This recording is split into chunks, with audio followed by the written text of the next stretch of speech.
Hello, good morning, welcome back to Reaper Pro Tips, and me, Anne, your host, with no disembodied voice, only my boyfriend across the desk. I guess he's my disembodied voice. Are you my adopted disembodied voice, David? Yes. So sorry for the delay, but right when I was about to sit down and hit start, Kiri's tail went, and then it was like, yes, now. And then I had to clean it up because we had to rush her outside. So, hi there. So, yes, dog, now settle. But, yeah, so for those of you wondering, yes, indeed, I'm a Mystery Science Theater fan, and so instead of movie sign, it's tail sign, When the tail goes up, the Anne runs. So, yes, Mystery Science Theater and my dog. That be what it is. I hope you all are having a lovely morning. It is Thursday. I'm reminding myself that it is indeed Thursday, which means tomorrow is Friday, which makes me happy. Puppy priority. Yes, puppy priority. Hello, Bookend Kitties. You have an awesome name. Yes, welcome to my stream, everybody. I'm sorry that I'm a bit tardy. Pardon me while I blow my nose, because of course I meant to do that before the stream started too, and then I was like, clean up the dog. It is almost Friday. Thank the gods. This has been an interesting catch-up week. I'm still catching up after ReaperCon. Trying to catch up with all my Patreon stuff, mostly it's Patreon stuff. It's like the coaching tier stuff and everything like that. So those of you who are my coachees who have not yet gotten emails, I am working on you today. And also working on my video, my tier, $2 tier video for you guys today. So yes, lots of catch up this week, but hopefully by the end of this week, I'll be back on track and like all psyched. Trying to recover from ReaperCon. Yeah, this is pretty much me too, except the sky is actually just faintly yellow today. It looks almost like normal overcast. So a lot of it blew over in the night, Rubicon. Yesterday it did look like Hades was about to invade us. Eek! And now my dog is stepping on things. Kiri, would you settle down? We may have to turn on the AC and close the door. She is just ridiculous. My dog is gonna be ridiculous today, guys. Good morning, Daffodweir. Son loves Mystery Science Theater. Yes, well, Kiri's tail sign is equivalent to movie sign. Long 2 days. First day of virtual school for 2 kids. Wow, Dragonite. Yeah, and that pretty much makes you, like, almost homeschooling, right? Because you have to ride herd on them, right? To make sure they're watching and learning. More work for parents, like you guys needed more work, right? Hey, Wolfgang. Yeah, we're still a little dark, too, Wolfgang. We're in South Bay, and it's, like, still cloudy, but only slightly yellow. Yesterday was downright orange. It was crazy. Yeah, right. It looks like you're living on Mars. Yeah, that's what we were yesterday, Sephiroco. I thought you were pretty smart, and then you tried to learn your kids' grade school stuff. Yeah, right. The new math. That's all I have to say is 2 words, new math. Yeah, sending big positive vibes to Dragoneye. Yeah, either hell or alien invasion. Yeah, I like to think that maybe the Greek gods have come back and, you know, are invading.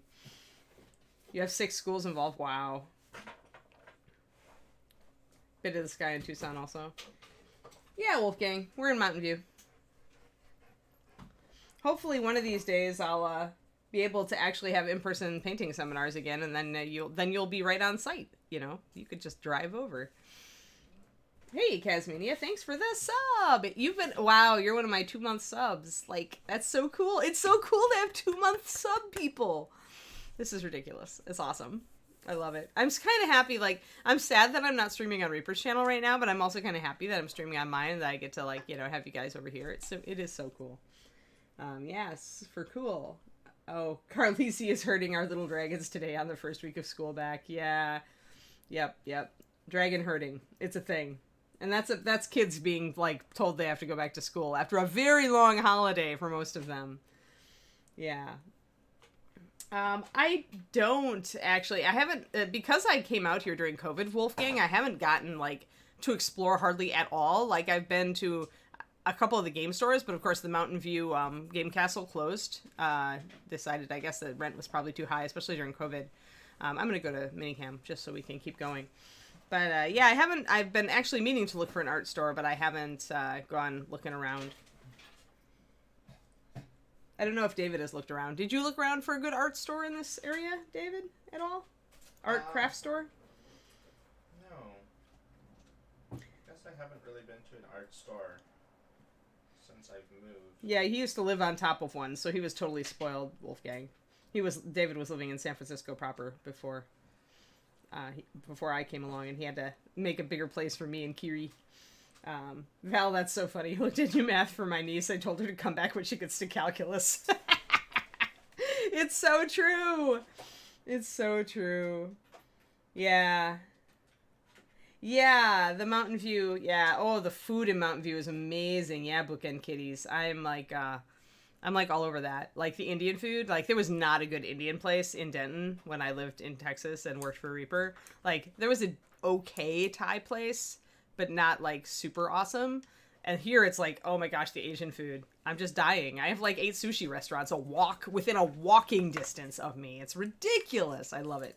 I love it. It's terrible. It's a good thing that I'm broke. I'm a broke freelance artist right now, so I cannot take advantage of those 8 sushi restaurants, except like once a month. Once a month. I love farmers markets, but I haven't gone either. Oh, don't tell me there's a cookie stall. I have to make my own Bookend Kitties because I'm actually on low carb. So I've learned, I've mastered the art of low carb baking. So I make all my own cookies and baked goods in general, except for bread. I was never really into bread anyway. So let's put this guy up against a dark backdrop while I mix some paint. I think he looks pretty cool against a dark backdrop anyway. Kind of lets you really see it. If you really can't see the lighting effect, if you're doing like a dramatic lighting effect, guys, try putting your mini against a dark backdrop just where you can see it. And it often will make the lighting effect look cooler, especially if you're doing a lighting effect that implies, you know, it's at night or there's just one strong light source. It can kind of also give you an idea if your lighting effect is successful. So as I move forward from this, and I haven't put the very strong light on this yet, I want a strong kind of gold white light from above, but I'm going to hold off on that. I want to get some color on him first, and then maybe we'll pop that in. Yeah, almond flour pizza, yum. Yeah, the almond flour is what I use for the most part. Almond flour, sometimes I use mixes with coconut flour in them. It varies, right, little Kiri? Right, little Kiri? Right? Yes, go settle, please. Settle, dog. Boy, speaking of, you guys are talkative today. Oh, yeah, people being evacuated from California mountains who went camping over the weekend. Not very smart. Yeah. Wow, they called in the Air National Guard for people who were ringed by fire. Like, why would you go camping when there's wildfires? Why? Are you dumb? Do you not realize that fires can move faster than you can run? Like, seriously. Ugh, people. Like Darwinism, right? In the old days.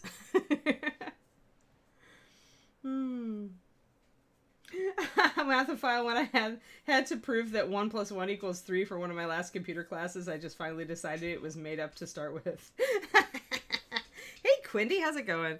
All right, let's get some red and blue on this guy today. I want to get some actual colors. Kiri, good. You got your bone. Good girl. Where'd your ball go? Where's your ball? She's like, I don't know, Mama. I'm playing with my bone because I don't have my ball. It went somewhere. She probably hid it under the blanket and then forgot it was there. This is my dog. She is smart, but sometimes not very memory intensive. What should we do? Let's do, we want to, when you're doing a glazes over zenith, you want to pick more transparent colors. So I don't want to use anything that's super high coverage, but I also don't necessarily want to just go with clear red because I don't want something so bright. I think I'm going to go with heraldic. I might, yeah, that should be okay. Most of our reds aren't super high coverage, so, and heraldic is, I could go with Sione, but it's a little bit, maybe I'll use a mixture of Sione and heraldic, or I could go with blood. So here's the difference between some of these reds. Let's just look at them. So Sione Scarlet is very close to clear red. It's just a slightly different formulation. But you can see now when I grab blood red, 9003, and I compare it to heraldic red. Heraldic red is a lot more of a warm red. You can see that there's blue and violet in the blood red. So there's some differences for you. So, you know, when you're choosing colors, kind of look at when you're comparing reds, you can usually see if one has more of a bluish or purplish shift to it. And that'll clue you in that there's blue or magenta pigment in there. You can't prove everything. Yes, some things you just have to have faith. Yeah, blood red. Maybe we'll use blood. I gotta use Sione and blood. We'll do that. We will do that because blood is probably just a tad more transparent. Usually when you're dealing with the core line with the white caps, you are going to get a slight bit more transparency. And then I need a good blue. I may want to use my ultramarine shadow that I used yesterday, because I used it up to shade that. But I could also go much warmer, because Captain's Coat, right? I could go with Void. Void's a little warmer. Maybe put a coat of a lighter blue over it first. Let's try my tropical blue. Cover it. Yeah, let's do a couple glazes of different blues. So we'll do different colored glazes this time, or light dark glazes today. Why not? Why not? Kira, you've got to settle down. Oh, the dog. She's gonna like drive me nuts today, I'm afraid. She is setting out to do it.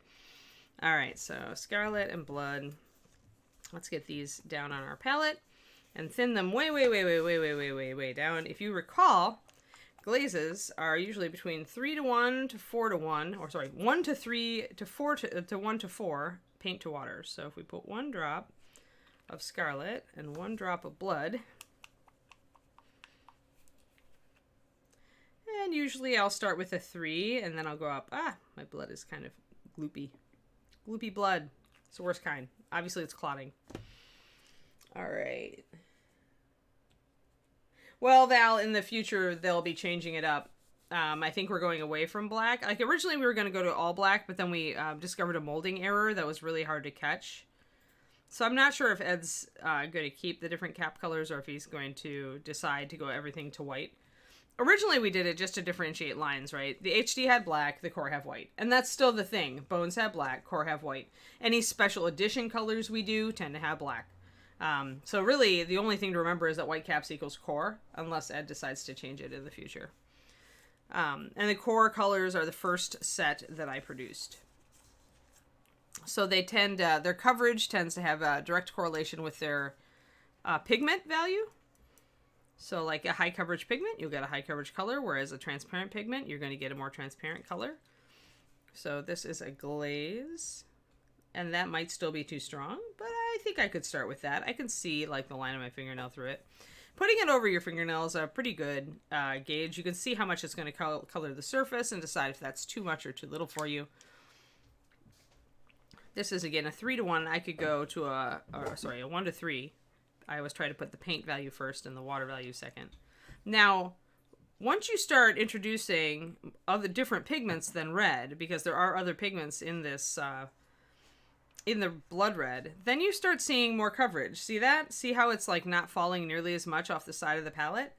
So that tells me that this probably has, this definitely has other pigments in it, and that they have a higher coverage value than the red pigment that is in Sione Scarlet. Pardon me while I drop things. It's the thing I do. So I'm going to put an extra drop. And this is why there's always a range, guys. This is why there's always a range. When I give you ratios, and you should be getting, this week I will get those ratios from my class, my ReaperCon class about thinning MSP paints. I'll get those up in a small PDF, public on my Patreon.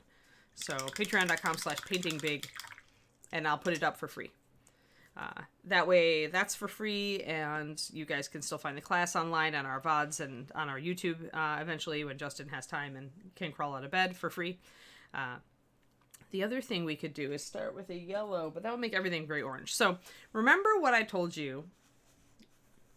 Oh, hey, wait, thanks for the raid, Wavy. Awesome. Thank you so much for coming in. It looks like my alerts might be off again. It's been really weird. Zombie George was here yesterday afternoon, and then, but he left in the morning. It's kind of like Zombie George is, like, sleeping in. Like, I can't depend on him. Hello. Hello. So yeah, we're still working on our Undead Pirate today, but I'm about to use shiny bright colors. And I was just explaining how some colors you can definitely tell are higher coverage, even though they look very similar. And it's usually the pigment that's in them that differentiates when it's Master Series paint. So this is almost a pure, like, all it uses is red pigments, so which is why Sione Scarlet is so very bright. And you can see when I thinned it, 1 to 3 paint to water, that it is really transparent as it's falling off the side of my palette. Over here though, you can see that this has higher coverage, even though I dropped an extra drop of water into it. So this is Blood Red 9003, which is our most popular red.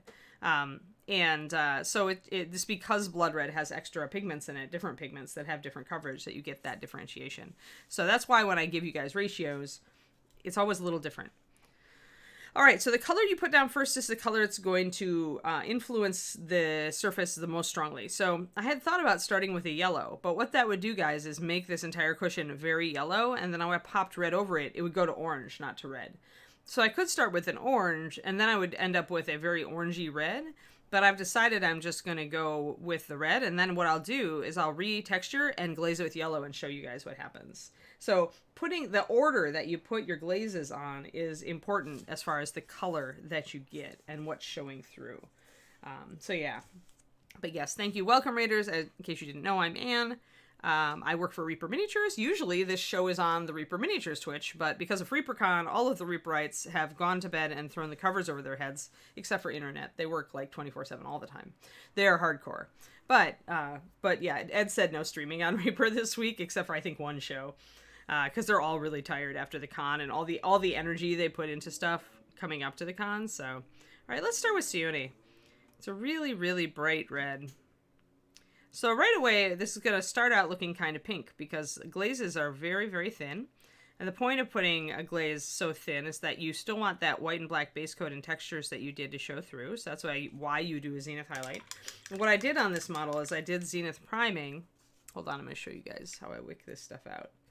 I did zenith priming, but then I went in with my brush and I actually accentuated the lights and darks. So here, after our glaze, we've got a lot of these pits in this cloth, which because it's supposed to be a rotting cushion behind him. And I don't want any of my glaze to pool. Unlike with a wash, a glaze is so thin that if you leave it here, it's going to dry in rings and crazy, patterns, and you do not want that. So take your brush, wring it out, tap it off, get it, out unfilled, and then come back and just gently tap each of those little crevices. You don't want to run your brush over the whole thing. You want to actually target the pools because as this glaze starts to dry, and it will start to dry extremely quickly because it's so thin of a layer, as it dries, it's very prone to picking up brush strokes. So that's why I'm being very delicate with where I grab that glaze. So it's gotten us kind of a pink layer. So essentially our Sione is really thin. I could probably, what this tells me is I could probably glaze with this at only a 1 to 2.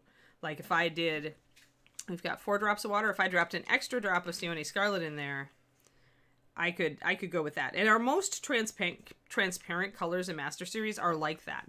So in actuality, for a very, very transparent color like Sione Scarlet, you could go as much as as little as 2 drops of water to 1 drop of paint and still have a perfectly good glaze.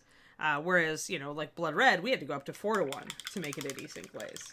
So it does vary, but I'll give you ranges. Like those are the ranges. And in the PDF I'll put up on my Patreon, you guys will get all that for your reference. Now, figuring out which colors are more transparent and which are more opaque, maybe I'll have to put that a little bit in my my fictional PDF, my special offer PDF that I want to do that gives like the lightness darkness ratio and the saturation. I guess coverage would also be a good measure to put in there, or transparency value. I keep getting ideas to add to that technical PDF, and it's going to be a monster. I'm going to have to just do like the first 54 and or like just do the bones line, and do it that way. All right, great. Now it's dry and we can put another layer on. This time I'm going to put Blood Red on though. We'll see the difference. And what we found yesterday in coloring our Zenith is that after just 2 glazes of any measurable strength, you start to cover up your Zenith highlights and shadows. This is the error that people, or it's not necessarily an error. It's like the way that Zenith is sold to people isn't necessarily the way that Zenith works entirely. If you're really going to do underpainting and have it show through, like, if you're going to have your white and black primer kind of show through and create your highlights and shadows for you in an easy way, if you are using anything other than Games Workshop contrast paints, you've got a bit more work than that to do.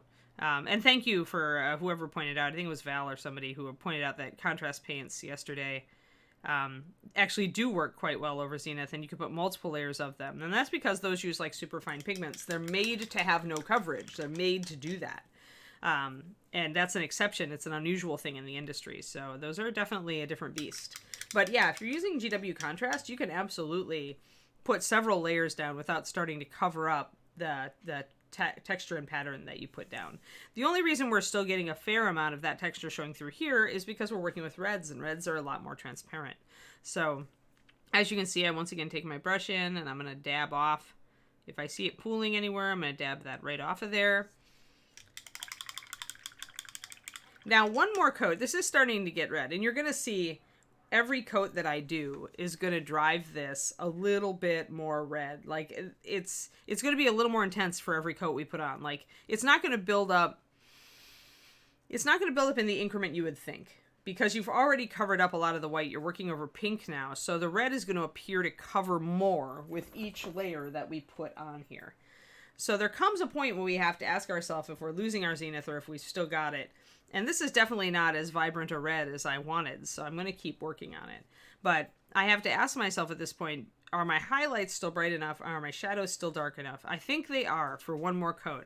And this time I'm going to use my stronger Sione. Like, remember, I went to a 2-to-1 on it. Water to paint.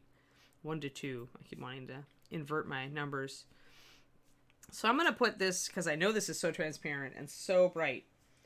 I don't think you're supposed to thin contrast paints at all, Mathophile. My understanding, Games Workshop usually operates with the straight out of the bottle approach. They want you to open that bottle and paint right out of it because it's going to save you time. They don't want you to use a palette. They don't want you to have to thin anything. So contrast paint is usable straight out of the bottle. Let's see here. So for speed painting, for painting armies, which is, that's what GW, remember that's what Games Workshop is looking to enable. They're looking to enable good, fast paint jobs, and the easier they can make it for you, the faster you're going to finish your army and buy your next one. I mean, it's like, that's true, though. It's absolutely true. I mean, I worked for them, for God's sakes, in their retail arm. And so, and it used to be painting was a definite second-class citizen, but when they started saying that you had to have painted models to play in their stores, then they had to turn that around and no longer treat painting like a second-class citizen. Instead, they had to figure out how to enable people to paint good, fast paint jobs. And so their washes, which are pretty top-notch for washes, and their contrast paints are kind of based off the same technology to enable that, so like they aren't good for anything else, but they're very good for painting over a zenith highlight to get good fast figures that look, much better really than a lot of painters and a lot of new painters and gamers could do in the same amount of time with any other technique. So totally enables you. If you want to take it a step further though, don't just do a zenith prime. Do what I did. Go back in and put, take some white paint that you thin down and kind of pinpoint where you want your brightest highlights to be. And like I said, I did some texture here on the back. So it's stippled. Hold on, let me get close. Here we go. So it's still wet, so it's hard to see, but you can kind of see how I made some stippling brushstrokes, so like spots, because that's all rotting out. So right now we are very bright for a rotted cushion, so we're going to have to address that. But first, I want to get in focus. And I want actually to go back over the highlights a little bit, because at this point I'm definitely getting a red. And you see how much that last red like really impacted the color. We're really getting some strong red here now.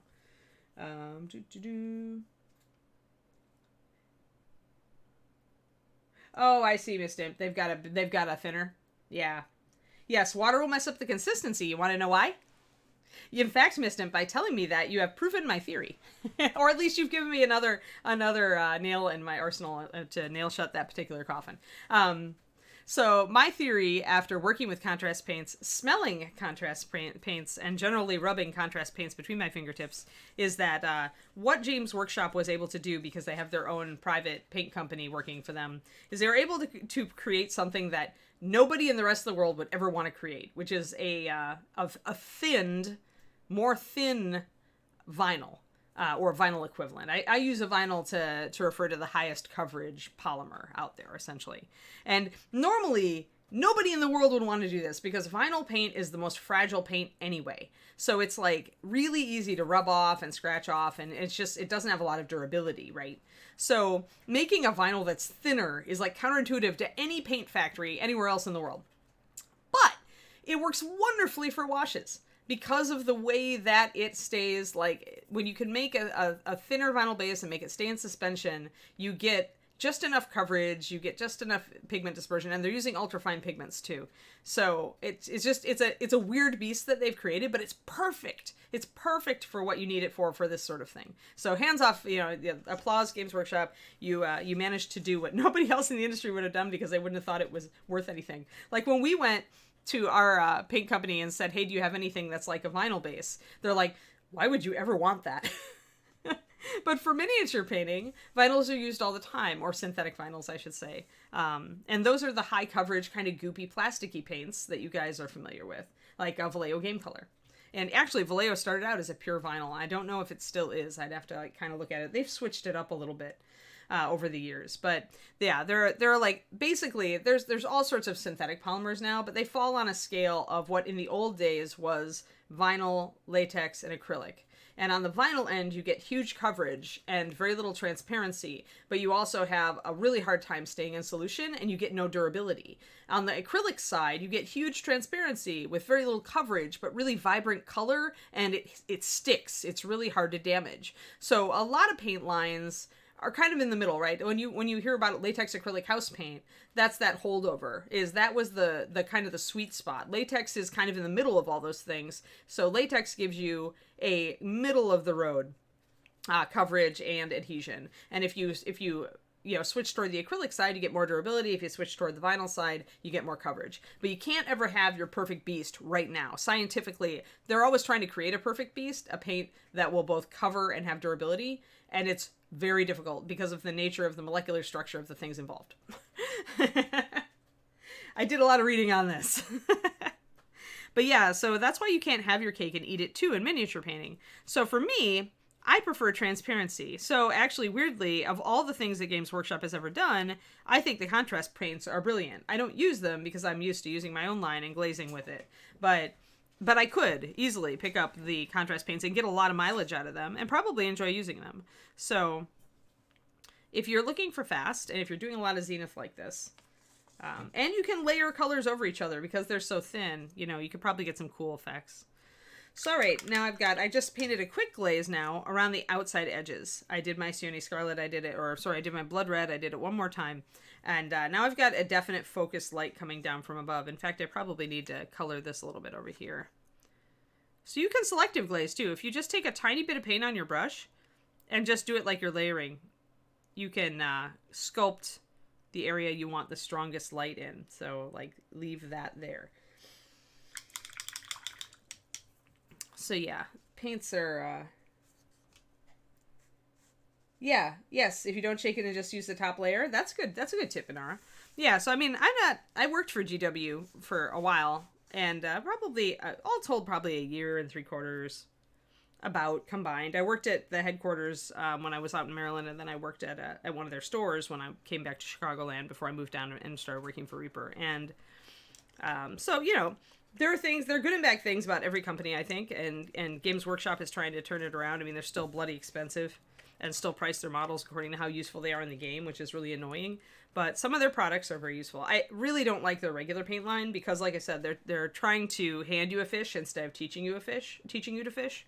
And so I find their base coats just really, I'd have to doctor them to make them work really well. And like the dry brush paints are just like, why would you? I get it, but they're going to dry out so fast and they're so annoying. Like, and sometimes I would like the color if it wasn't a dry brush, but yeah, otherwise I'm going to use some white to remap in. I'm going to actually try to keep this guy on camera at all times. Let's zoom out. There we go. Try to give him his little bed here so you guys can always see him. So we're going to take a little bit of white. We're going to thin it about 2:1. Paint to water. More or less. And I'm going to use that thinned white to maybe pop these highlights a little bit here and make them a little more golden. So I'll probably glaze with something like my lantern yellow. I'll thin it way down. Remember that with this sort of yellow, with an orange phase yellow, the more you thin it, the more you lose the orange. The more it starts going more toward a neutral yellow. Do I miss being the paint maker? Oh, I totally miss it, Dogfather. But the thing that was starting to happen to me was that my body was just not up to it. My back, which has been, I have my father's back. He had back surgery, a couple decades ago. That should give you an idea. But my back had been damaged, and the job wasn't going to help it. So I knew already that my days as a paint mixer were kind of numbered. And just as a paint mixer for Reaper, like, I'm always tempted to, like, wonder if I could just start my own little operation. But then I have to deal with, like, inventory and things like that. So I don't know if I'll ever do it. We'll see. Depends on if the Patreon grows, maybe that's it. Maybe that's the $10,000 a month goal, right? Is Anne starts her own paint line. Because at that point, I could actually afford to rent a space to do that. Because we don't have any room in our apartment, that's for sure. But yeah, the problem is just, like, you're lifting huge paint. I mean, you guys who have been on the tour, you see how big the paint buckets are. And every gallon is over 8 pounds. So if you think about that, an average gallon is over 40 pounds. Or an average, 5-gallon bucket is over 40 pounds. And the buckets of white are more like 65 pounds. And that's lifting that repeatedly over and over and over every day. So I had biceps when I worked in paint. I miss the muscles, but I don't miss the back strain. And it also just screws you up. You're on your feet all day and you're lifting. So it got to the point where the physical hardships of the job were just too much for me. And I knew that Reaper probably couldn't afford, like, a lift of the sort that would have been convenient in the paint department. Like, we had some hydraulic lifts, but they were really big and unwieldy. And we did a little bit of things with having some carts that we could at least, not have to lift quite as much. And that was useful. But it only mitigates so much when you already are kind of screwed up. Like, I already had a kind of a hip that would lock up and stuff like that. I had lots of stuff. I'm an old person. Well, not really old, but you know what I mean. When you've already been working on your feet for decades in retail and other jobs, and then you put yourself through a lot of that for, 15 years of that has an impact. Even when you're trying to be good about your lifting, it's just a lot. But that said, if I could work with a smaller paint line that I only had to ever lift, like, 1 gallons, which would only be like 10 pounds, and put out small batch, yeah, I could do that. I would love that. I do love the whole mixing and chemistry aspect. I do miss that. But instead I use my superpowers to figure out what all these other companies are doing, and thus what their paint is most useful for. So I'm just putting a little bit of extra white stippling, you see, where I want my light to be falling down. And probably a little bit needs to go over here. I want to keep the dark shadow behind his head just because artistically I want his head to stand out. Even though there would be some light over here. So I'll put a couple of extra little dots of white over here. But I do want that dark shadow right behind his head. And that's something you'll see a lot of 2D artists do. And this is a very much like kind of, this is painting kind of like a two-dimensional canvas almost, because you're keeping your light in mind and you're highlighting accordingly. And I need to bring in stronger light up here to make sure that my light source comes up. But mixing is fun, Val. Mixing is fun. That's the part that I love, is putting the pigments in and messing around. And so I would need to just work with really small batches. I do like to kind of be the mad scientist in charge of the project.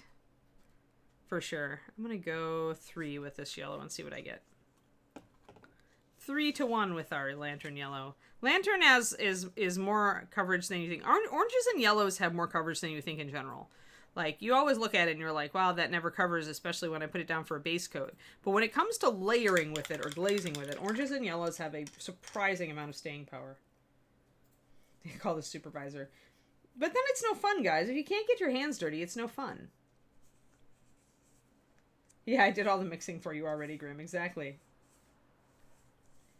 Yeah, so you get it, Dogfather, right? You got Dogboxer, Kickboxer. I was reading your Kickboxer, and now you're Dogboxer. But anyway, that just sounds like I should pity your dogs. But yeah, it's exactly that. It's wear and tear, and that then you kind of have to look at. See how strong that is? Like, I thinned that sucker 3-1, and Sione Scarlet didn't even cover this well when I thinned it. And a yellow is supposed to be lower coverage.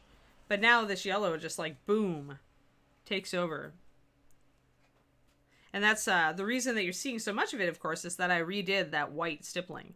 So when you want to have a different colored highlight on a surface that you're doing zenithal with, reintroduce your white in a thinned fashion, and then glaze over that with your different color. I used this on Sacrifice's cape, where you see it goes up from purple to like a coral color to yellow. It does that awesome color shift thing, and I did that by successive layers of white texture and then glazing the color over the top. And you can actually see that if you look at if you go to the Discord for my Patreon and you look in the directory channel, you can find that at the beginning of 2019. I actually show how I did the cloth texture on Sacrifice, and I show you how I did the different colors that way.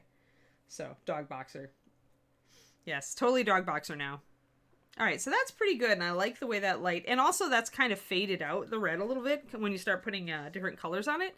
Let's do something even funkier. Let's actually put some greenish tones down in our red to make it look even more kind of moth-eaten. The nice thing about the yellow is it fades out the red a little bit, takes the vibrancy down, but still shows you, get in there, still shows you the color. Sit, stay. He does not want to sit, stay, guys.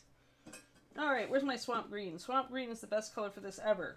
Everybody should make a mental note if you haven't already that swamp green is the best. The best for rotting green vegetation.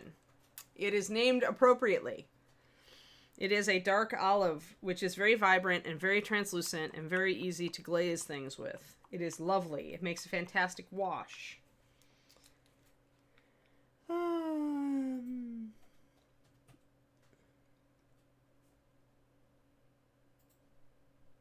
Yeah, master paperer. That's what I should do. Is I should do that show, right? I should do a web show for COVID to entertain people. Then I have to give away all my secrets. That's the problem. I don't need to help those other paint companies.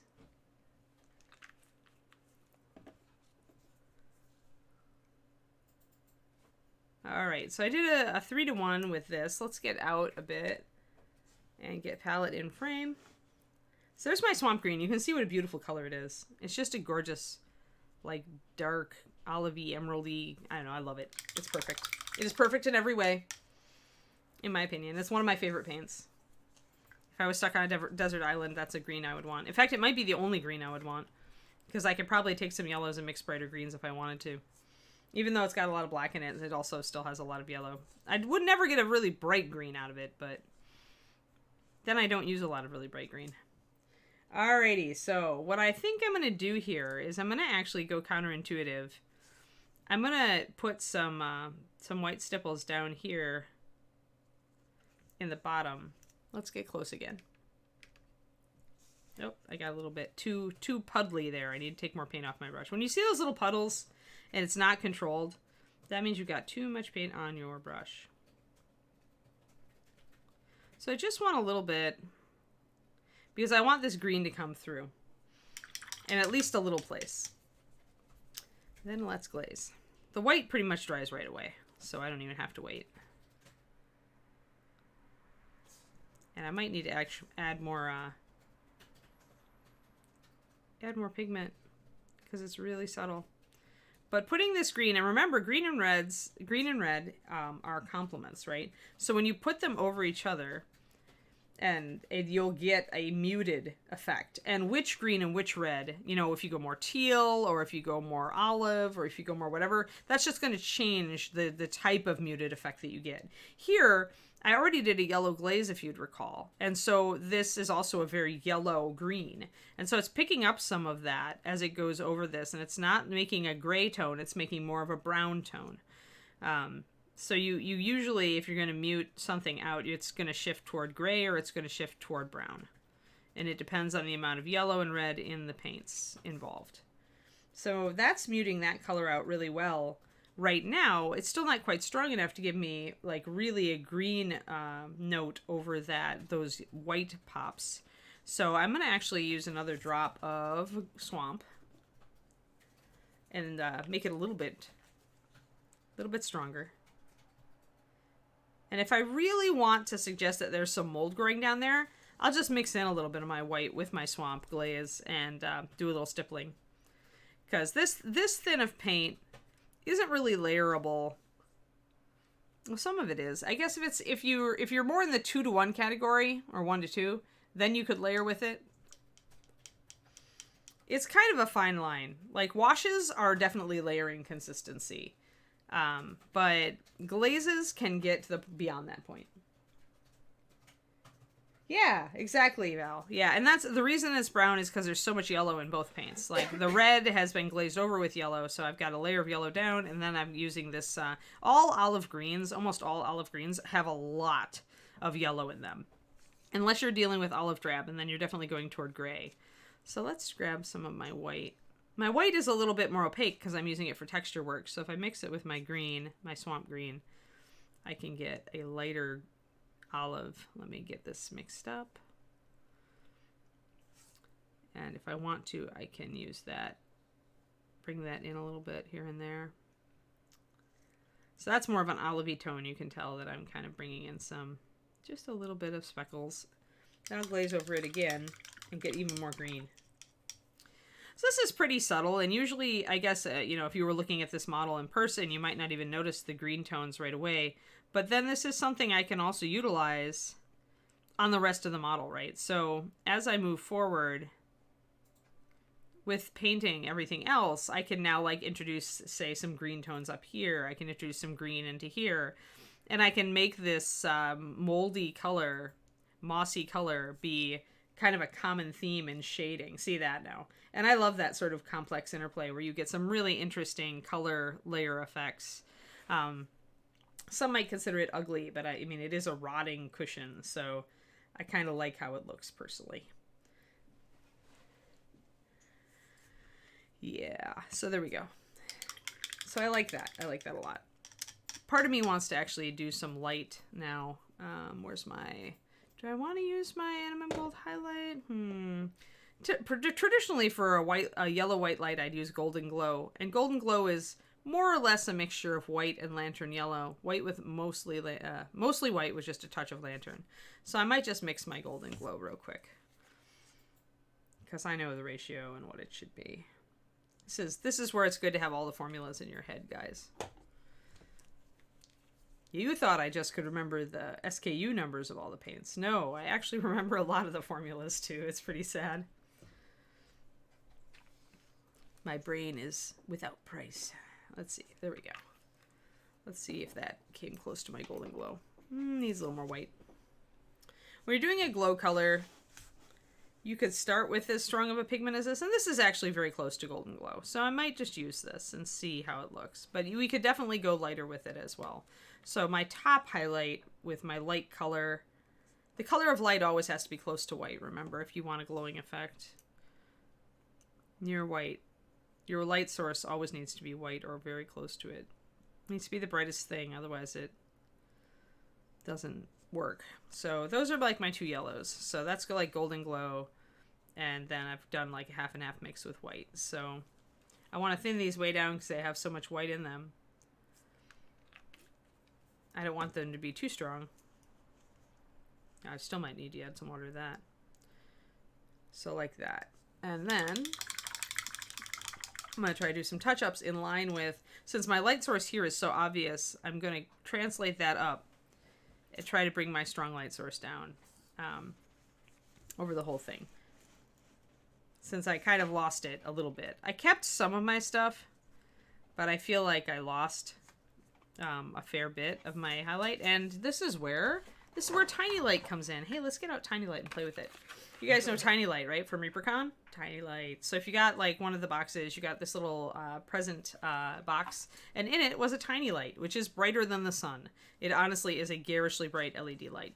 But what we can do with Tiny Light, here Tiny Light, there we go. All right, so Tiny Light needs to get in the appropriate position, and you need to not blind yourself. But what we can do with Tiny Light then is we can totally see our highlights and where they should be and where our brightest highlights are. And for the most part, we've got it. Blindy stick? Yeah, hashtag blindy stick. I like Tiny Light personally. But we can really see where the highlights should be if we want all of our highlights on our skeleton to look right and on our throne. Then I need to focus more on the leftish side of the wheel. If you look up at the top of the ship's wheel, you can see that the light is stronger to the left. And then stronger also, and the shadow is cast a little bit off, which actually I did do correctly on the paint job. But I can intensify all of this. So what I'm seeing is that Tiny Light totally needs googly eyes, Quindy. Oh my god. Okay, I need to order some googly eyes. David is now like face palming probably. I'm actually going to take some of my Lantern Yellow glaze and put it a little bit over this stuff. And I'm going to bring up... You can also glaze to make things lighter if you need them to be lighter across the board. Right now I'm just going to paint this over the top of this. I want to bring in that golden tone in some places. More yellowy. I can also get my stain or my ivories out since I was working mostly with ivory on this. But let's bring in our lighter color and see, because remember we needed this whole thing up here to be a lot lighter and a lot more focused toward the left. So gonna grab just a little, trying not to be too impatient here.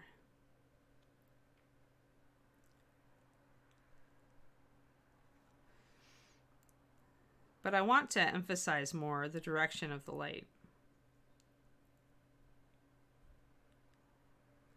So less light on this side, more light on this side, stronger light on this side. And I want to use my yellow, my golden yellow white light.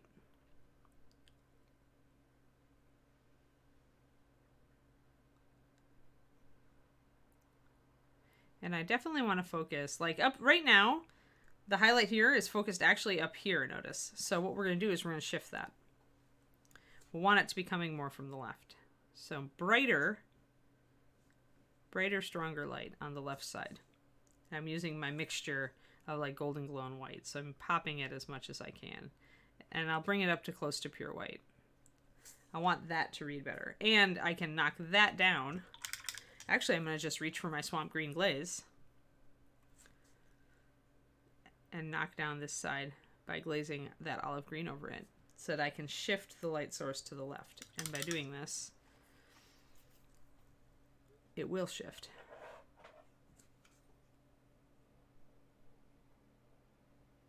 Make it more intense to where you want it. And then you need to make sure that this is also reading correctly. So I'm going to put some of that glow effect up here on top of that starfish. I do need my rich leather out so that I can blend in areas where I lose it.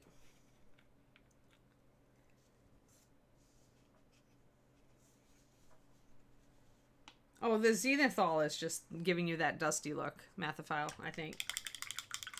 And I'm going to want to lose that, actually. I'm going to want to lose all those particulates. Wherever I see those speckles, then you get them naturally with a zenith priming job. This one a little bit less than most, but I want to get rid of all that stuff. If your miniature looks dusty, there's a problem, actually. Because in reality, the only indicator of dust at this scale would be color, like a light brown coating in your light. That's just it. You've got to do it with color, but you can't do it with texture. I mean, the thing is that dust wouldn't be everywhere, and when you zenith prime, then it does go everywhere. Like, there shouldn't be dust in his ribcage. Like, that wouldn't naturally necessarily occur. You'd probably get mold growing back there. I would really... Hello, Northeast Way Designs. It is an ad. Hi. I mean, you could do it if you wanted a dusty effect over something like a model car Mathophile. I could see you taking an airbrush, pulling back, and trying to get that dusty effect. But most people are going to assume that you made a mistake. This is the problem with doing weathering effects in a generalized way instead of a very specific way, by the way, is that if you do it wrong, it's just going to look like you screwed up your priming job.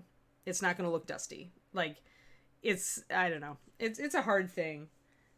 Just Northeast Way. Anyway, I see.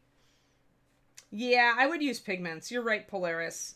Like, if you wanted a dusty look, and again, then, you'd be using mostly the color, but you'd get that kind of fine fine granulated effect without doing like, you know, the spray thing. Yeah, I would say that. I would say what Polaris has it, like probably a light brown pigment, a really light brown pigment, or building up like a medium light brown pigment and then a lighter brown. And then you could put the dust appropriately, because remember, it only settles on upper surfaces for the most part. It settles very little on vertical surfaces. So yeah, I don't want this guy to be dusty so much as I want him to be kind of moldy. I guess he is dusty after being sitting here for, you know, who knows how long, but let me get my rich leather out here because I want to be able to blend with it a little. Do some wet blending. I don't want to lose, with putting my highlights up here, I don't want to lose all my browns. So we will be reintroducing some of that. Yeah, I think dry pigments are the way to go there.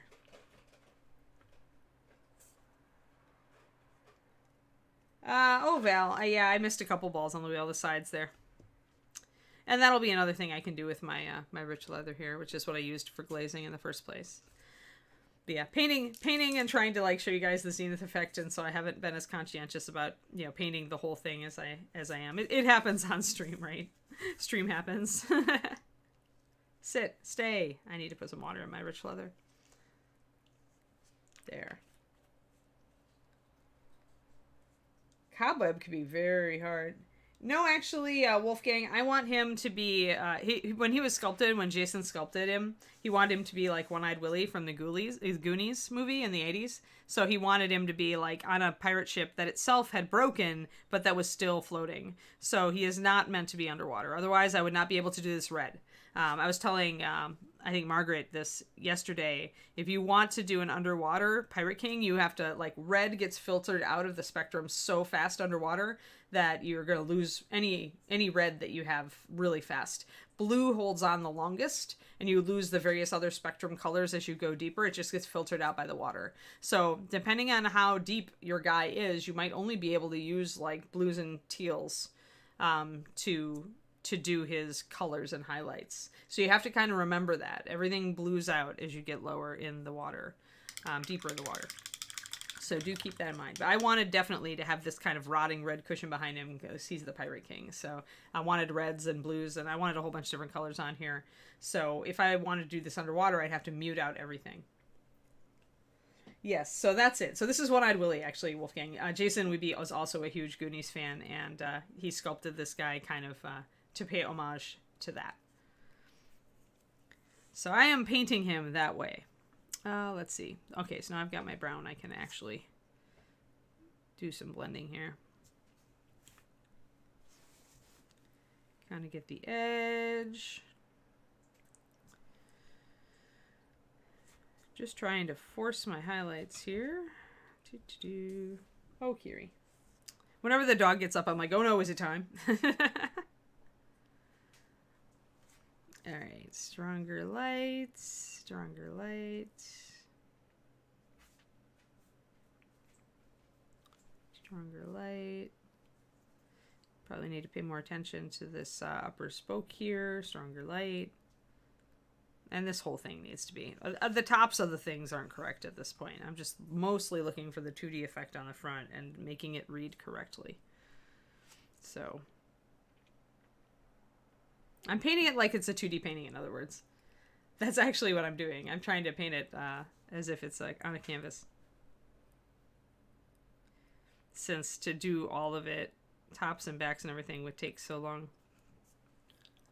But yeah, I definitely need to extend my highlights and make the top of this. I was going to put the bird up here. I might still put the raven up here, in which case I'll have to put a shadow under him. But until that time, this is where my light is hitting, so I need to make sure that I put light up there. Let me just grab some, where's that? There. Walnut. Oh yeah, that's right. They did film it out on the Pacific Northwest, didn't they? That explains the awesome coastline.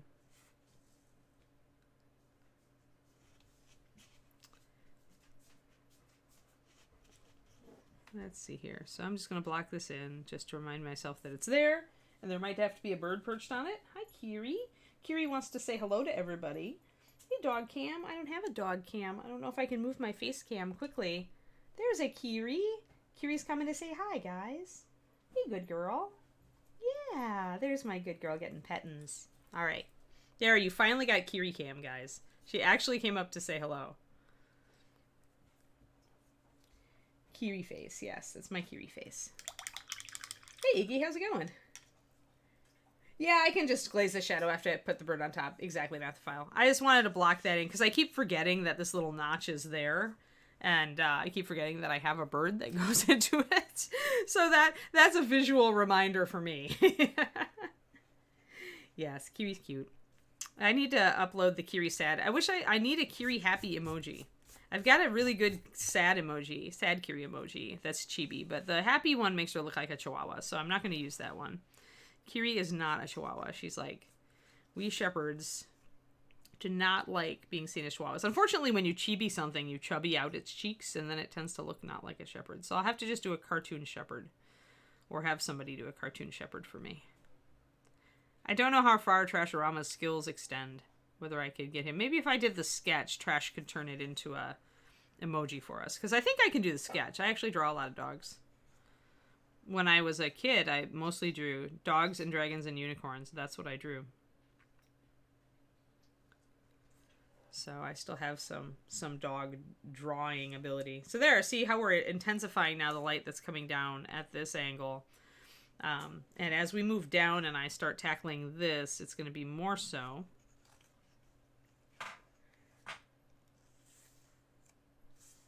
Everybody seems to be pretty peppy today. Everybody's pretty talkative.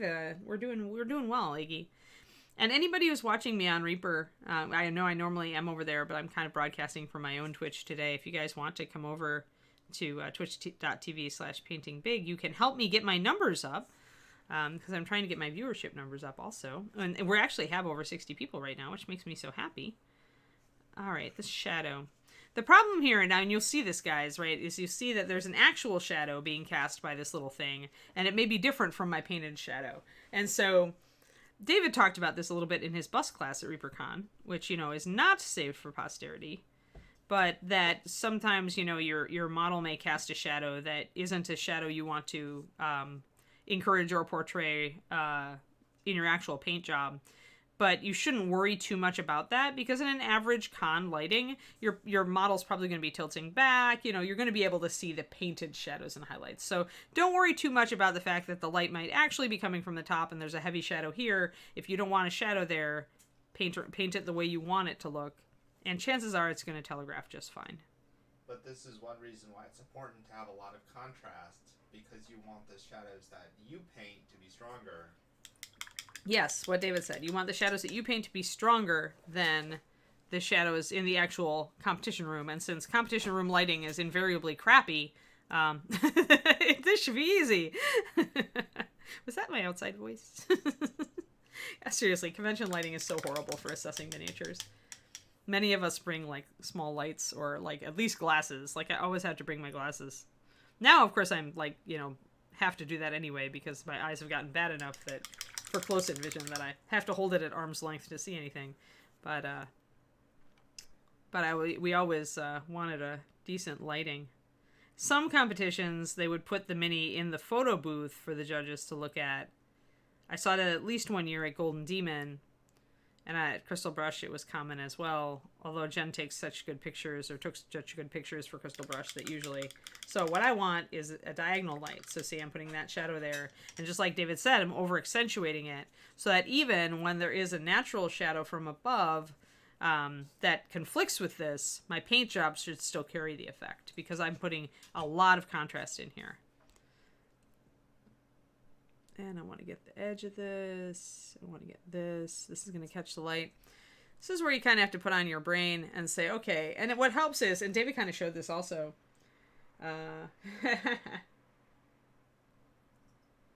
do a revisit. If David wants to be in my stream, I'm going to let him paint whatever he feels like painting, guys. Because that's the fun part about streaming. But I could tell him that you would love to see another OSL. Although his original OSL class is preserved for posterity. His OSL on the Snake Lady. So just like David showed in his class with lighting, kind of look at your model from above. think about where your light is going to be striking. Like if you know your light source is coming in from here, you know, just because I've boosted this, I've boosted this, yeah, I've boosted these things all in a line, then kind of look at the model from that angle. Draw a line down, see what you can see, because all the things that you can see are going to be getting a bright highlight. So like right down, if I tilt it accordingly, there we go. So that's where my light's coming from. I can definitely see that my shadow is correct. I can see that I need more highlight in here for sure. And I need to pick up the tops of these scrolls, you know, and definitely don't want this dark shadow right here. This actually should be light. So I'm going to go in and brighten that up. I might need to actually do a little bit of lining in there too, because it goes right up against the wooden wheel.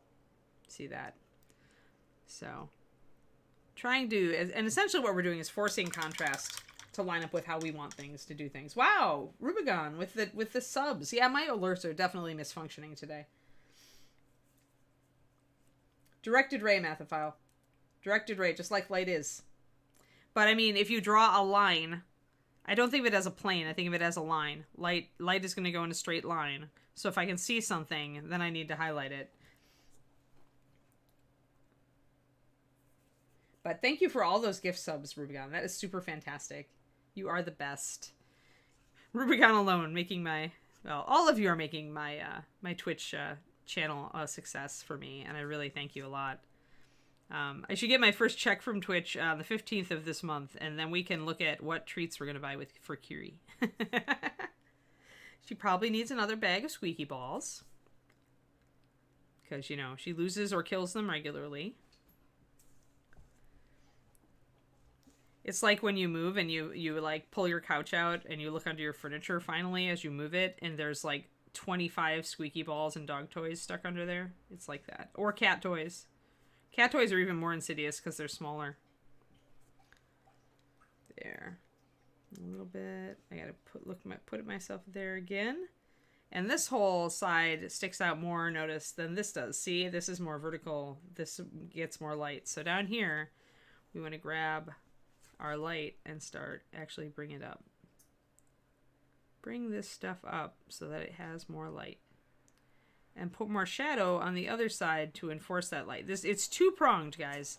Not only do you need to bring up the side that's getting more light, you need to knock down the side that isn't getting as much light. So I went too light with this side. So I'm going to knock it down. Mute it out. I don't have my ultramarine right now, so I'm using the swamp green to knock down my rich letter. Whew, sneeze imminent. Ugh. And I actually have a little bit of walnut, too, that I can use to knock down that rich leather, because I wanted to bleach it out just a little, which I can also use to make a firmer shadow. We don't want to lose all of our highlights over here, but we do want to bleach things, or to shade things a little bit more. Hi, Doglet. What's up? You hanging around? Good girl. And we want the highlight really at the bottom.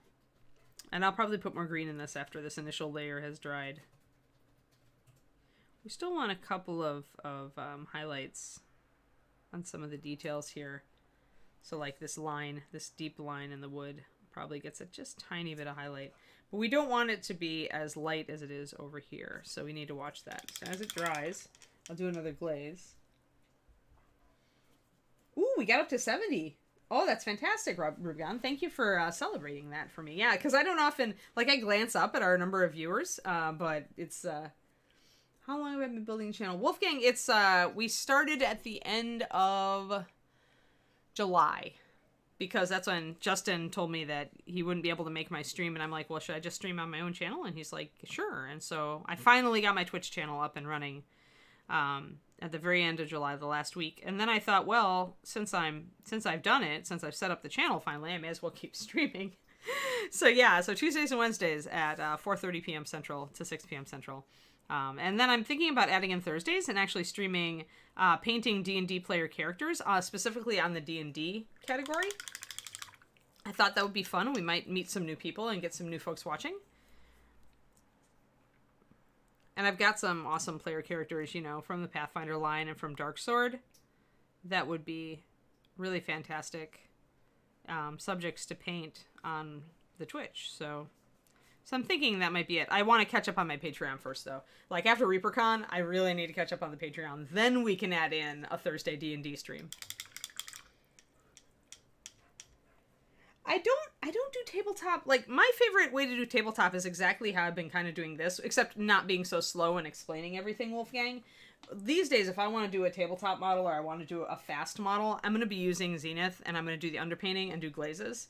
I think that's just a quick, fast, you know, way to do it. And like I said, if I wasn't stopping, explaining, adjusting, doing all this stuff, I could be painting this guy super fast. I did think about Wolfgang to see if I could do like a model in 2 hours, like challenge myself to do a model in 2 hours. So that would be like, for me, that's a tabletop for sure. The thing that I run into with that, though, is kind of, it's kind of embarrassing, but as you get, you know, as you paint a lot, as you get better and better, you get so good with brush control that you can get better results with good fast painting than most beginning painters can, because they haven't built that brush control. I'm just going to block in some green in here, by the way, in his ribcage, because it looks kind of gross and mossy, and I like that.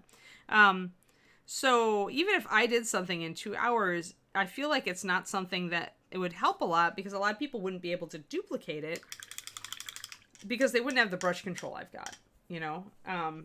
And so that's like, so it's a hard call there, whether I would want to do it. It'd be magical and all. I think sometimes people just want to be inspired and not necessarily...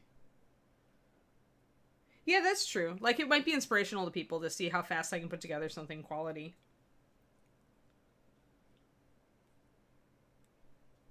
Oh, I could even grab a Zombicide mini and do it, Rubigon, because David has some. David's got, do you have Black Plague? Yeah. So, and those models are pretty nice. I could speed paint a Zombicide figure in one stream, probably. I'd probably use the wet palette. I do wet blending. I do Zenith, and then I do a lot of wet blending. Yeah, I mean, Gloomhaven, I actually think the Zombicide figures are nicer Mathophile.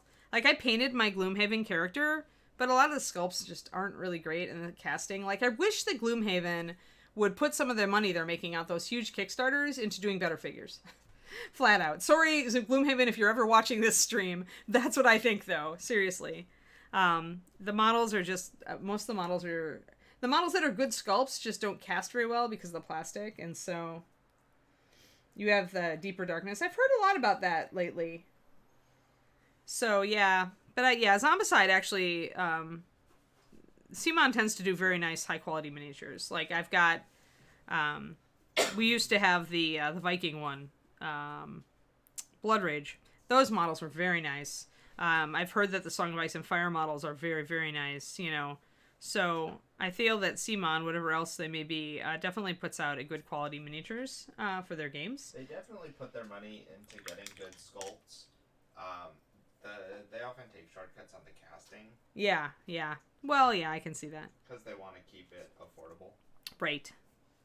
I'm going to put more of a green glaze here, guys, and get more... See how that olive, because it has a lot of yellow in it, it's not so much muting out this, but it is making the wood look a lot wetter and duller.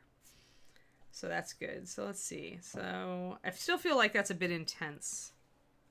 So I might need to take it I've got my walnut right now thinned down a lot so that I could actually glaze with it. And walnut for sure. You gotta be careful when you're glazing with something with black in it, like walnut, though. You can cover up a lot. Get some extreme brush strokes that are really hard to deal with. But that would let me darken down this whole side very quickly. Grab some water, maybe spread it out a little bit. While a glaze is wet, you can work with it, but you gotta be fast, because the minute that glaze starts to dry, you can leave some horrible brushstroke artifacts if you're not careful. And then you have to repaint the dang thing. We don't like that. Yeah, they're not the best casts, Vithiel. Yeah, I mean, I did my, I'm doing the Crystal Girl, the mage, and I like my character as far as, like, her powers and everything. But yeah, I painted her and she's just like, she looks okay. Yeah, so if I did one, I would probably do one of the Zombicide figures or some other, if we get another miniatures game that has equally good figures. I don't know if David has any other ones right now. But the Zombicide figures are good enough to actually make me want to try to paint them. That's the thing, is looking at them, I'm like, oh yeah, these are good. So, getting our light in here now. Let's see here. And I need to strengthen up my walnut a bit. We are getting close to... Well, I'll go a little bit over because I started late, so... I think RPG characters are just as good as board game characters for fast. Especially like the single-piece Reaper figures. Oh, yeah. No, definitely. It's just most board games don't rise to the occasion and put out models that are as good as typical fantasy RPG figures. And I don't know why. Unless they just don't want to pay for, like, you know, existing talent. Maybe they want to pay a little less. You concentrate on speed painting and David can be your announcer? Like a golf tournament. She flew through the base coat and the blow dryer has allowed her to start layering. She's going for Da Vinci Zero. Well, no, she has to change up to a synthetic brush. No one saw that coming. I don't know. I don't know if David is up to the play-by-play. That would be amusing. It would be funny. It would make me speed paint. Well, that's what I was planning to do on my orc bus that I showed on my my own stream yesterday. I show a lot of non-Reaper stuff on my own stream. Although we ended up painting Ms. Targaryen yesterday and doing the little tiny dragon on her chest, which was super fun. And I'm happy that I got a lot done on her. But yeah, orc guy. Come here, orc guy. So I was thinking I wanted to really speed paint orc guy. He's huge, by the way. He's immense. So we're dealing with orc guy. He's from Black Sun Miniatures. But he's awesome. He has big weapons too. And a huge shoulder pad with ram's horns. So I was like, I think I need to get a bigger brush, but I really want to like really get him down fast. I want to use the techniques that David was doing in his bus class, which of course I got to help with because I got to keep him on camera, which means I got to watch the whole class. Yay for me. But yeah, so that orc bust, I'm thinking I want to paint fast. Like, get the base down fast, get the light down fast, then concentrate on detailing and textures, which is the fun stuff. Sports announcer David. Ah, Blorf, can she wake it up in time? Yes, exactly. Maybe you should start a Twitch stream, mediocre fast painting. You've nearly finished 2 figures during this show. That's awesome, Inara. Oh, lots of dry brushing with a number 12 brush. Wow, big. That's so big. I do need a couple of bigger brushes, though, if I want to start painting bus. If I want to start getting my bus mocked in faster. Because I really love spending all the time on, like, freehand and textures and all that sort of thing. So if I can get in the habit of blocking in everything faster, like my base, I would be so much happier, I think. Because then I could concentrate all my hours on doing the fun stuff. Adding some yellow to the top of this scroll because it needs it. New emoji. Slurp. Yeah, slurping is actually a thing. It's blorfing and slurping. Slurping is when you're slurping your... Slurping is the opposite of blorfing. Of blorfing, yes. How you undo your blorfs. more of the streamers need me in their ear going stay on target camera. Yes, yes. Well, I know how hard it is because I had to get used to it. And so now it's rare that I go off camera. I try to always correct myself. You get into that subconscious mode where you're just like, oh, okay. Now, one thing, guys, notice I haven't really... This is still very pale up here. This needs to be very dark with the light coming down. Like, it needs to be light where this little scroll is sticking out, but it needs to be dark back there. So we can just take our walnut and just block that sucker in. Even carry it down a little bit until we know where we want our shadow. There's going to be a shadow right under this too. So we can control. This is, again, forcing a shadow. Even if it's not entirely realistic, darkening it down and at least keeping it within the rounds of believability. There. See how that scroll stands out so much better now? It's much more dramatic. And so now when I put those highlights in with the golden light, it's going to be much more believable.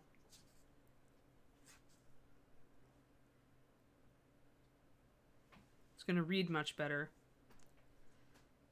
I do need a shadow under there, though.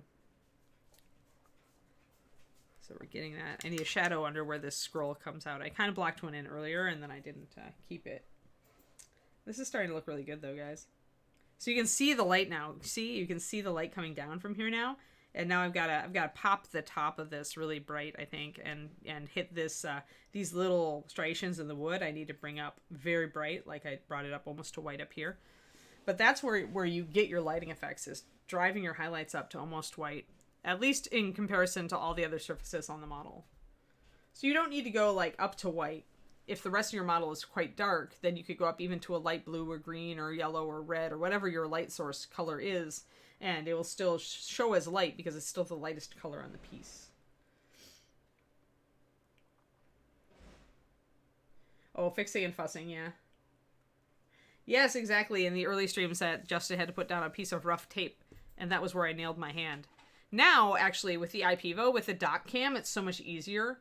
Because he was using an oblique camera at that time, right? He was using the big video camera, and it was going like this. So I actually had to tilt really uncomfortably. I love this dock cam where it's just automatically hovering at a perfect height. I can get my head in there. I can see everything and paint everything actually pretty comfortably without this getting in the way very much. I love my document cam. I love it. I'll pet it. Good document cam. Stay good. All right.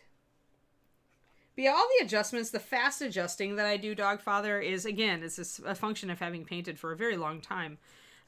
So a lot of it is experience. And, I mean, you could get as good at on-the-fly adjusting as I am. It just takes time. Actually, I found my sticky note, guys. Remember yesterday I was talking about the Learn Anything, that TED Talk, the first 20 hours, how to learn anything and be good at it, by Josh Kaufman. So his key points are...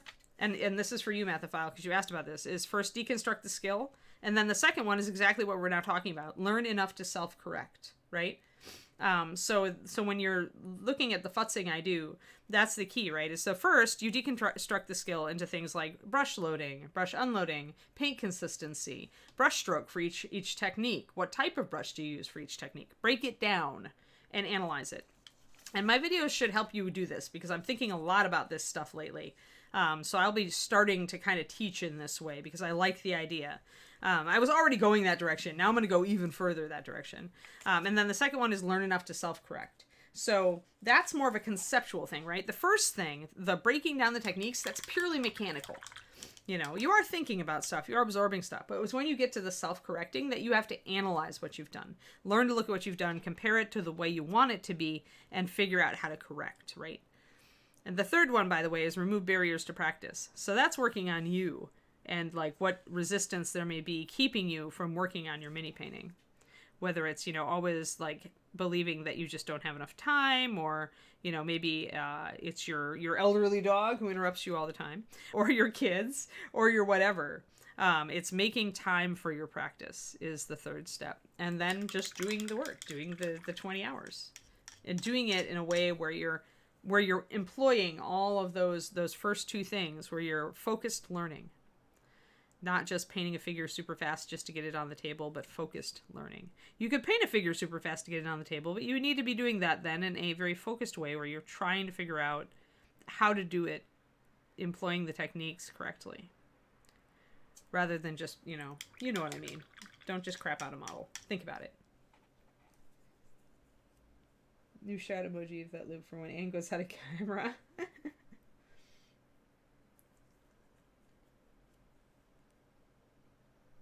I'm just catching up.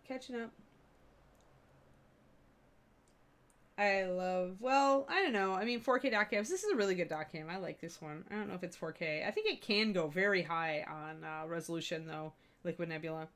I just don't know that it translates on Twitch, right? Because what kind of bandwidth do you really have? Fifth element.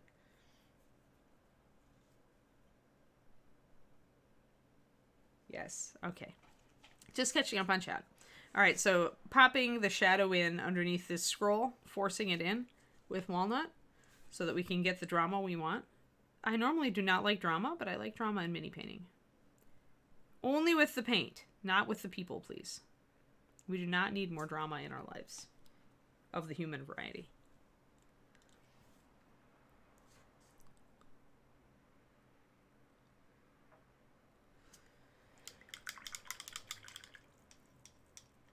you could get a drone cam and have David fly it around the room for different angles. He might enjoy that a little bit too much, guys. I don't think so.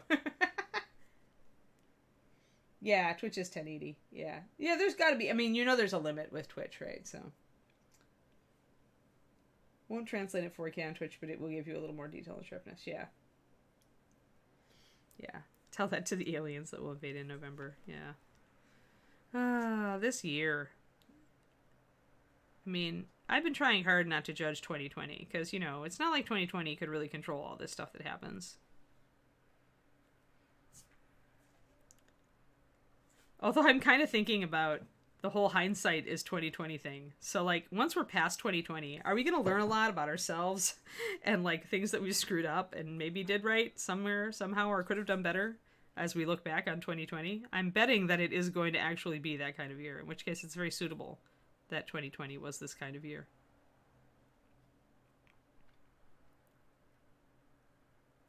We'll be having a lot of hindsight and going dope. Just bringing in my yellow highlight here, again, to force that highlight to read the way I want it to read so that it makes the light fall where I want it to fall.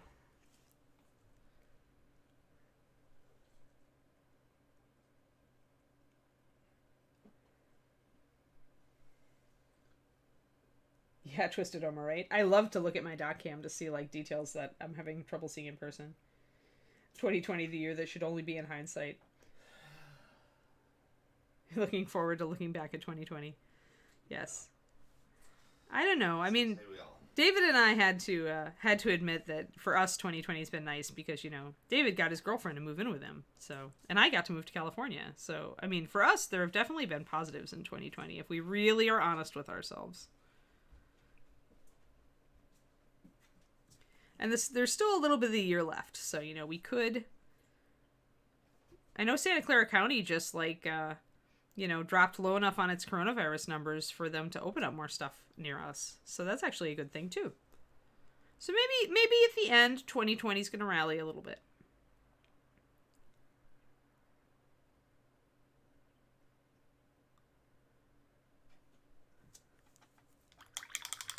All right, so pushing all this light. We got to push more light here. Needs to be brighter. Brighter, more brightness. Uh-oh, Blorf. It's our first Blorf of the stream. More light. More light. Need lots of light. Lots of light. Lots. Must sell this false shadow that I've created.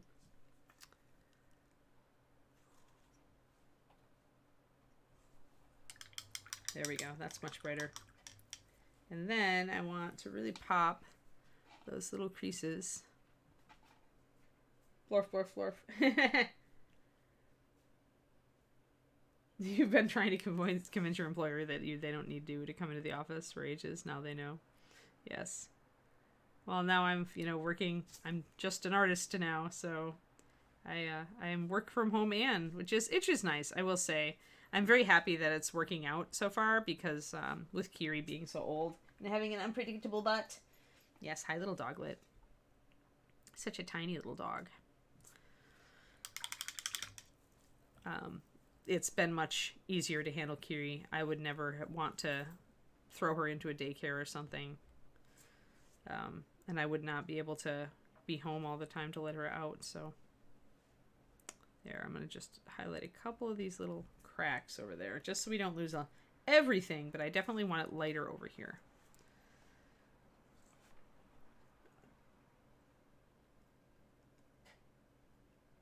Yeah, health-wise, for sure, Iggy. My health has been pretty good this year, considering I had surgery at the end of last year. It's once you've been around the surgery block, you count any year you don't have a surgery as a better year than some.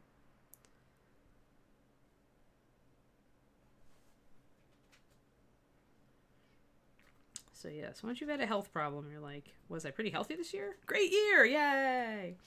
There we go. So we're getting there. I'm still not entirely happy. I think I need to bring up my highlight there just a little bit.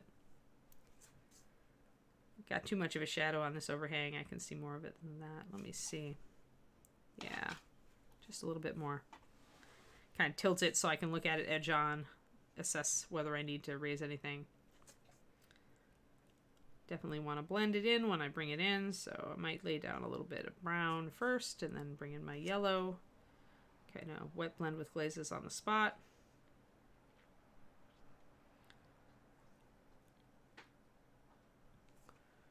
That's better. See that? There we go. That's looking better. And then, yeah, I'm seeing that light a little bit more. I still feel like I need even brighter light right here on this edge. And up here, here.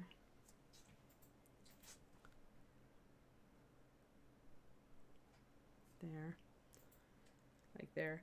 This is a connection point that I needed to fill in because the light is falling through here and I need that. I need these lights to be consistent. So by not highlighting this as much, I was failing to transmit my light. You need to be able to follow the light down the figure. Your eye wants to read it that way.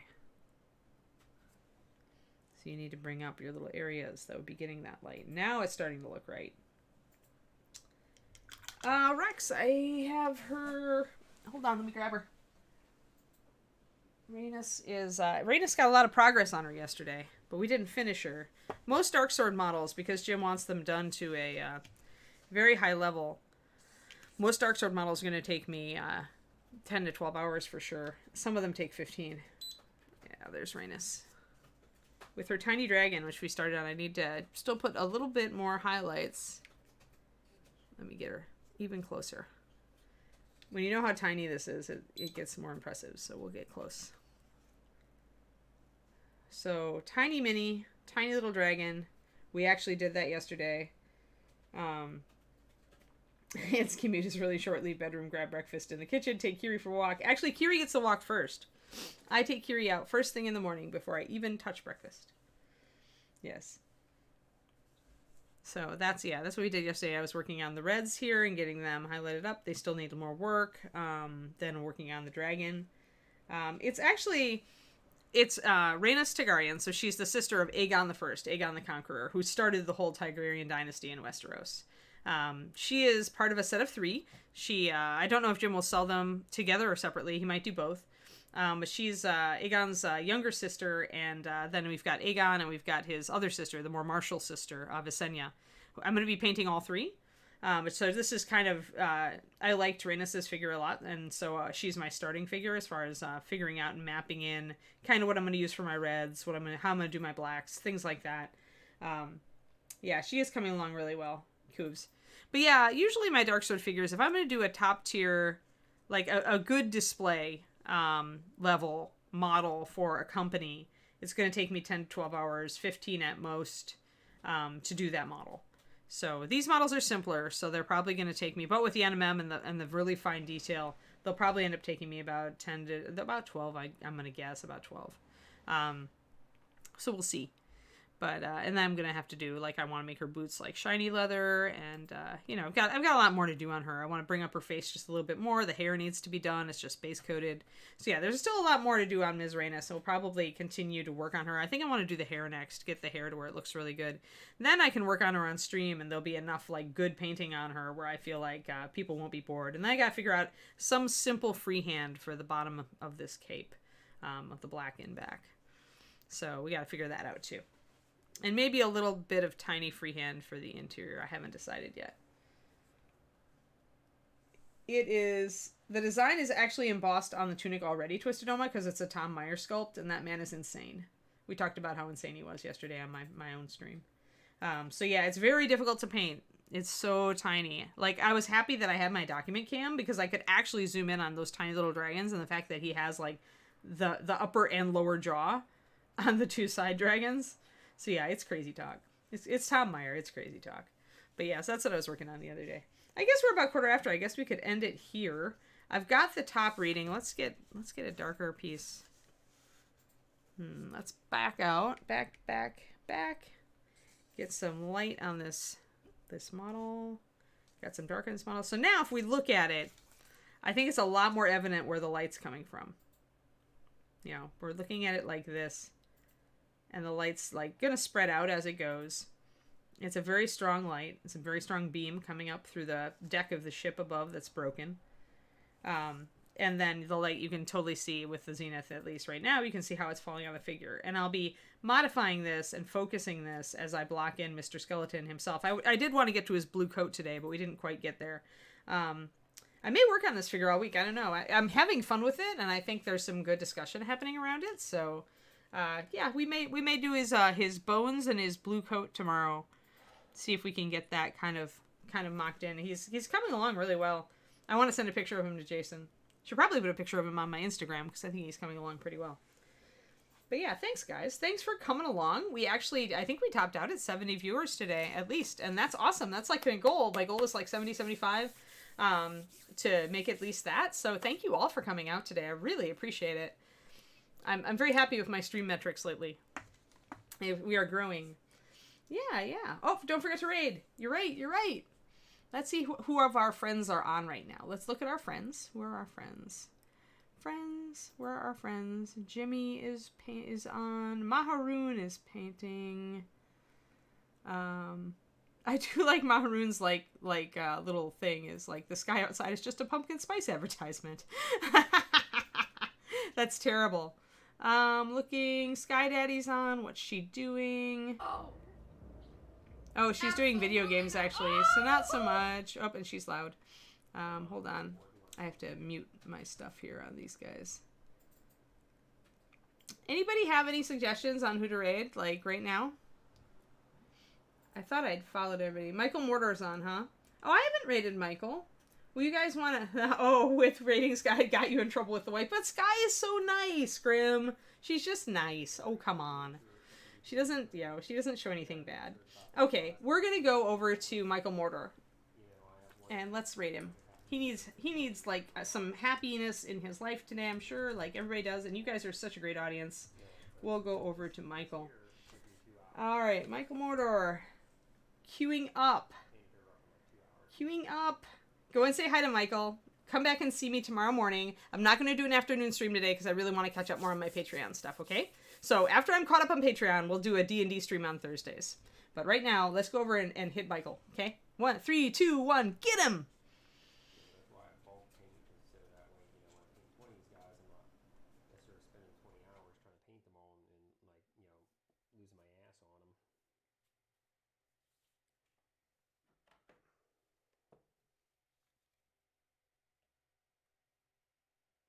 I've had a number of people mention that.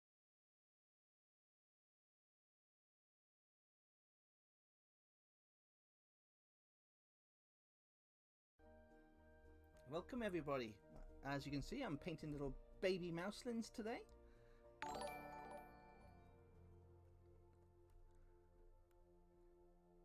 So we've done the fur on this one here, and we'll move on to our next little mouselin. Welcome everybody.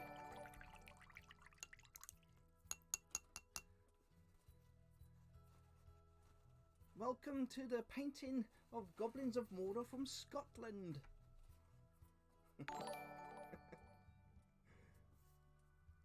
Okay, let's move on to our next mouselin then. Now for the next mouselin, we are going back into our grey, and I do like the fur for using grey for our little mouselins. Thank you everybody for following. It's awesome. Every time there's a raid, I start shaking. Oh dear me.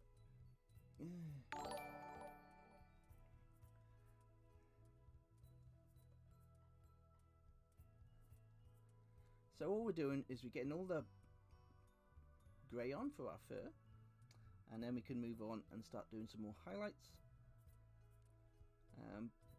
If everybody has just joined, this channel is like a tabletop quality speed painting channel, trying to get your miniatures done to a acceptable tabletop standard for all your games. So if you want to learn how to speed paint and get lots and lots of miniatures ready for your games in minimal time, then you've found the right channel.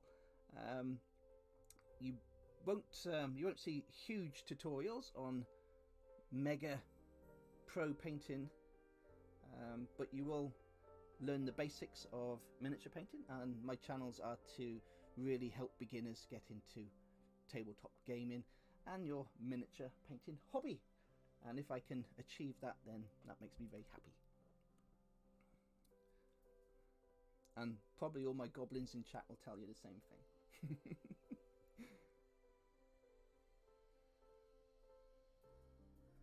Okay, so we got this grey on, and we'll let that one dry. And let's see, have we painted them all now? I think we've nearly got all the main... Nope, we've got the little lady mouseling here. I think it's a lady mouseling. She looks cute, so I'd say she's a lady mouseling. Hello. There you go. Right, that's it. We'll give her this nice buckskin pale. This will be a beautiful colour for a lady mouseling, I think. Oh yes. So we'll just go over all the fur areas, and what I'll do